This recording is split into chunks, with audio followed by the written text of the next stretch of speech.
Well, let's jump right in. This is the first in a Dallas Morning News series of interviews leading up to WrestleMania at AT&T Stadium next April, returning for the first time since 2016. First event, at least for now, in Texas since the pandemic began. So exciting times for us. And joining us for the very first interview in the series, the Archer of Infamy, former NXT North American champion, Damien Priest. Welcome, sir. Thanks, man. What's going on? Just casual Zoom calls with WWE superstars, any other Thursday. Nice. But before we talk about WrestleMania next year, we have to talk about WrestleMania that just happened and what I'm sure you've been asked about 1,000 times already. You, alongside Bad Bunny, defeated The Miz and John Morrison. How is it, first of all, being your first WrestleMania? Second of all, teaming alongside a megastar from a completely different world, and then getting the chance to also be in front of fans yourselves for the first time in who knows how long. Yeah, like there's a combination of craziness right there alone. It was incredible. Yeah, WrestleMania, that's, for any performer in this industry, that's the dream. You want to be a part of WrestleMania because now you kind of cemented yourself as, having a legacy in the WWE. So that was important, and achieving that was crazy. And then, I befriended an artist that, from, like you said, from a different world, and we ended up, getting along really well. And he actually took, I would say, helped me because he took a lot of pressure off my shoulders, just because I had like a buddy to hang out with in the process leading up to WrestleMania when I was new also to Monday Night Raw. It's like the new kid in school. You don't know how people are going to react to you, if they're going to like you. So, but at least I had somebody there that made me relax because we would just laugh and goof around. And then I think I did that for him as well. And then, yeah, having fans there at WrestleMania. I mean, our business is interactive with our live audience. We feed off of that energy. We really do. That's how we know what we're doing is working, because we work for emotions, and if we can't tell what emotions we're getting out of people, we're just going through emotions. And for the last year, a lot of it was that us going through the motions in a certain way, but doing so for the sake of trying to help people out that, forget about the craziness that is this world, at least for a little bit while you're watching us, and kind of immerse yourself into this crazy world. And, so, but now here we are, WrestleMania, and then there's a crowd. And it was the weirdest thing because, we knew we missed them. We knew that this is so cool that we're going to have fans there. And then you step on the stage and you hear that roar. I mean, it was goosebump city for me. It was definitely by far the coolest thing I've ever done, especially when in regards to this business. I was ecstatic, and everybody. I mean, it was like 25,000, but they sounded like 100,000. They were so hyped, and they made it extra special for us. Yeah, I'm sure it was. It's been the same, at least as far as we can tell, talking to all the different athletes in different sports. Just they let 1,000 people come in, and all of a sudden they sound like 100,000. Just getting to play baseball games, football games. It's kind of been the same all over the place. But back to Bad Bunny, call him a buddy, but both of you guys, Puerto Rico guys, what does that mean? Like, just to you personally, that both of you guys got to perform on that kind of a stage and represent for your country. It's cool because when you're trying to achieve a goal or dream, in this instance, that's just what you're thinking about. It's just getting there, performing, becoming a WWE superstar. Like, that's the focus. And then you realize you have a platform, and you can educate, and you can show pride and bring light to your culture. And then getting to do that with Bad Bunny, who has the same mindset, and knowing the platform that he has as well. I, in every interview leading up to it, it was all about, like, I don't care where you're from, I wanted you, if you want to bring a sign, cool, but also bring a flag, like, from wherever you are, and just represent. And it's cool because we can learn from each other. So it was good that we got to shine a little light on our tiny island, in Puerto Rico. But it was more so about just like the Latin heritage, and people just understanding, different cultures, and welcoming them. Like, it's okay to not know, but to learn from each other. And that was like the biggest, like, outside of just WrestleMania and the wrestling aspect, that was the biggest, like, positive from this whole experience, was knowing that we actually did something more than just put on a show. We can inspire a little bit. I go out and get gas, and I have people coming up to me from different countries, Latin America, and they don't say, "Hey, you're my favorite wrestler. Hey, let's take a picture." They're just, "Thank you." And that is like, how crazy that some stranger from whatever country he's from, just say thank you for me, just shining light on all cultures that are, that are Hispanic and everything. So it's a cool feeling. That's awesome, man. And now fast forwarding and kind of also rewinding. Last time WrestleMania was in Dallas was 2016, WrestleMania 32. You were not a part of WWE at the time, but do you happen to have, did you watch it then at the time? Do you have any memories of that one? I watch every single WrestleMania, and that's one of those things that I'll never stop being a fan. I've attended WrestleManias, and I remember like that was the first one in that huge stadium, and it was wild looking, just the visual of it with the huge screen. Yeah, so I like the idea that I can possibly be a part of next year's in that building. That's pretty exciting. That's dope. Yeah, I was going to say, especially with your development on Raw and the development of your entrance, I think there's more fire involved every week. How much fire do you plan to use at WrestleMania next year? Man, however much I'm allowed to, you know, it's and I can stand because I'll tell you this much: it gets pretty hot. This past week, I know that it actually, I don't know why, because I've done it already, but it surprised me, and I jumped a little bit when I was doing my pose when I felt the heat and the sound of the explosion. It actually made me jump this week, but. Yeah, as long as I can stand it and whatever they'll allow, we'll get as much fire as we can.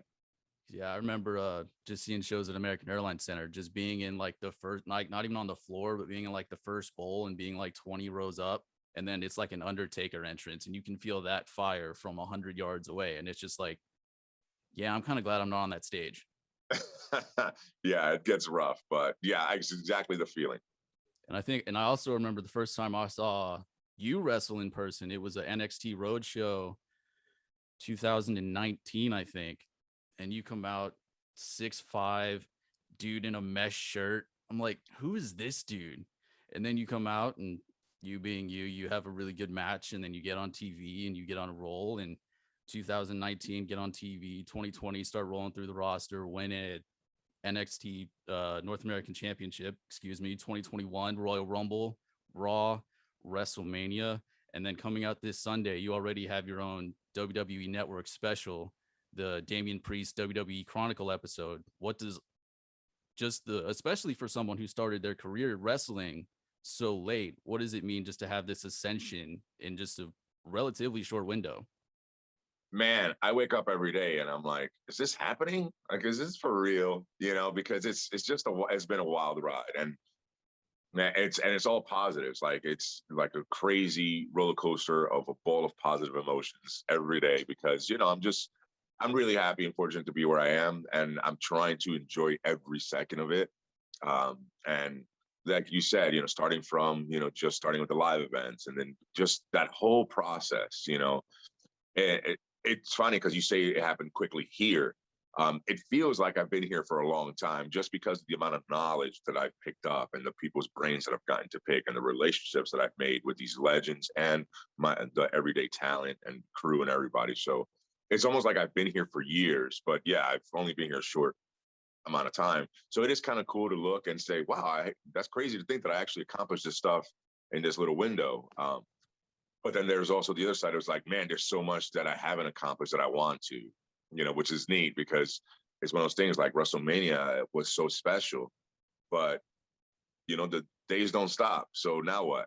Now I got to look for the next moment, and I got to keep working towards the next thing. And we touched on that a little bit on my chronicle where it's just the journey. It was more about the journey and then a little bit of my past, and then seeing how, I'm the perfect example of that whole, it sounds corny, but the whole, like, you set your mind to it, you can achieve your dreams and that stuff.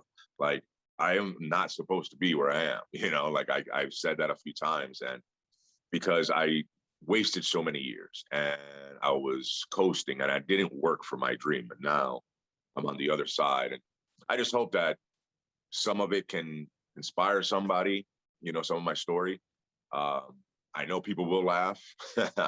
I'm actually legit nervous about it just because I'm someone who keeps my private. You know what I mean? Locally around here, a rather prominent independent wrestler who grew up and became a big WWE name is a gentleman by the name of Keith Lee. I would just like to know a little bit about your relationship with him, both in the ring, out of the ring, and hopefully we get to see you guys wrestle each other on Raw soon enough. Yeah, I would love for that to happen. So Keith and I had met each other before we worked in the WWE. But it was just like in passing, like, hey man, what's up? You know, and then when I came into NXT, he was here first. Immediately, we became really close friends. I mean, immediately. And it was one of those things just because we've been around for a little bit. We've grinded and did the independent scene and tried to make a name for ourselves. Everybody was like, we got you're athletic, you're big, you're gonna be fine, you're gonna make it. But then kind of got guided by the wrong people a little bit too. So when we needed to hear the other one, like work harder, that's what we needed to hear. And now we don't take anything lightly. And now we always want more. We just want to, be the best we can. We take pride in every single thing we do and every performance. We're always overly critical of ourselves and just a lot of that commonality. Like we just got real close. And yeah, like he's one of my best friends, and not just in the business in general. So I think the world of him. He's, in my opinion, like when you think of big guys, nobody touches him with pound for pound athleticism, if that makes sense. For the big man type, he's incredible, and yeah, I can't wait to mix it up with him on Monday Night Raw. All right, and lastly, because I know you're a busy man, you've probably got other Zoom calls to do today, but what's next? I know you're still dealing with Miz, of course, and Morrison on Raw currently, but you talked about having more goals to achieve in WWE, and what are they? I want it all. Like I want the main event matches. I want the attraction matches with the biggest stars in this business. I want the pay-per-view headlines. I want my face on the posters. I need championships. You know what I mean? Like it's everything that you need to achieve so that you're remembered. And that's like my thing where it's like, I want Damien Priest, the name, to live forever. And to do so, I have to continuously create moments like the WrestleMania. But that was one. And that was like a step one on that, on that level. Now I got to do more. And that's it. It's just right now, I'm hoping to be done with Miz and Morrison, just because I need to accomplish something else. And hopefully the next thing is a championship or, at least, headlining a pay-per-view or something of them sorts. Like, I just need these moments. So the goal is something more. That's always going to be the goal. Every time I achieve something, now I need something more now. And who knows, maybe this time next year at AT&T Stadium, we'll see a title on the shoulder of Damien Priest with a dangerous amount of fire surrounding him. That would be sweet. I might set the title on fire. All right. Well, appreciate you taking the time. Anybody interested, take a look this weekend, Sunday, Peacock, WWE Network, WWE Chronicle, Damien Priest episode. And, thanks for being here, man. Muchas gracias. My pleasure, man. Take care.